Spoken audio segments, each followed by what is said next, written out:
अभी 2 ही दिन पहले तो नरेंद्र मोदी और डोनाल्ड ट्रंप खूब गलबैयां करके हैप्पी बर्थडे टू यू मना रहे थे, और 2 ही दिन बाद हिंदुस्तान पर ऐसा कड़ा प्रहार किया है कि हमारी इंडस्ट्री और हमारे यूथ पर एक घातक हमला हुआ है। अमेरिका ने H1B वीजा की फीस $1000 से बढ़ाकर अब $1,00,000 कर दी है।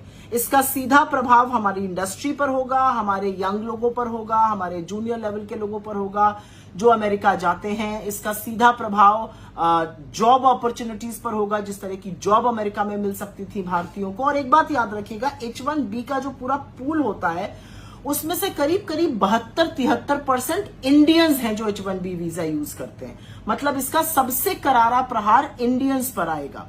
करीब 5 लाख इंडियंस अभी भी H1B वीजा पर यूएस में हैं। अगर इनमें से कुछ को भी आना पड़ा तो वो लाखों की संख्या होगी। स्थिति कितनी भयावह है सोच लीजिए। बच्चों की फीस, लोग घर पैसे भेजते हैं, इस पर भी बहुत बड़ा प्रभाव पड़ेगा। जो हिंदुस्तान रेमिटेंस आती है विदेशी देशों से, जो लोग वापस पैसे भेजते हैं हिंदुस्तान, उस पर फर्क पड़ेगा। 2024 में जो टोटल ग्लोबल रेमिटेंस आई थी, अमेरिका से आने वाली रेमिटेंस, उसका 27.7% हिस्सा था। करीब $35 बिलियन वहां से आए थे। ऑफकोर्स इसका फर्क जो है वो जॉब अपॉर्चुनिटीज पर पड़ेगा, इसका फर्क लोगों के रहन सहन पे पड़ेगा, इसका बहुत बड़ा फर्क आईटी इंडस्ट्री पर पड़ेगा। यूएस कंपनीज जो H1B वीजा स्पॉन्सर करती थी, इतनी भारी फीस के बाद अब स्पॉन्सर नहीं करेंगी। इंडिया की आईटी कंपनीज जो लोगों को भेजकर रेवेन्यू कमाती थी, उनकी रेवेन्यू मार्जिन कम होगी, जो बड़ी बड़ी इंडियन कंपनीज। और इंडियन आईटी सेक्टर के लिए तो ये सबसे ज्यादा घातक है, क्योंकि इंडियन आईटी सेक्टर में हिंदुस्तान में तो जॉब्स बन नहीं रही है। चाहे वो टीसीएस हो या इन्फोसिस हो, लगातार लोगों को नौकरी से निकाल रहा है। वहां पर एक उम्मीद जगी रहती थी और अब वो उम्मीद भी धूमिल होती नजर आ रही है।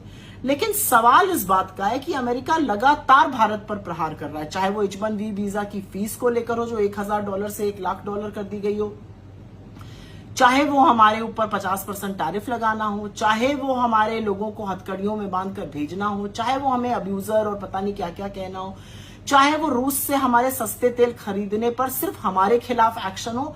लगातार अमेरिका हमारे खिलाफ एक्शन कर रहा है। तो ये जो मोदी जी डोनाल्ड ट्रंप को अपना मित्र बताते हैं और उनके कुछ अच्छा लिखते ही लपक के गलबैयां करने लगते हैं ट्विटर पे, और हैप्पी बर्थडे टू यू सुनकर बिल्कुल ही भाव विभोर हो जाते हैं, आपकी इन सब दोस्तियों का फायदा क्या है? देश को क्या मिल रहा है? देश के खिलाफ अमेरिका लगातार एक्शन ले रहा है और मोदी जी आप मूक दर्शक बने हुए। ना इंडियन इंडस्ट्री के लिए आप कुछ कर पा रहे हैं और ना हमारे होनहार जवान लोगों के लिए, युवाओं के लिए, उनके भविष्य को सुरक्षित करने के लिए आप कुछ कर पा रहे हैं।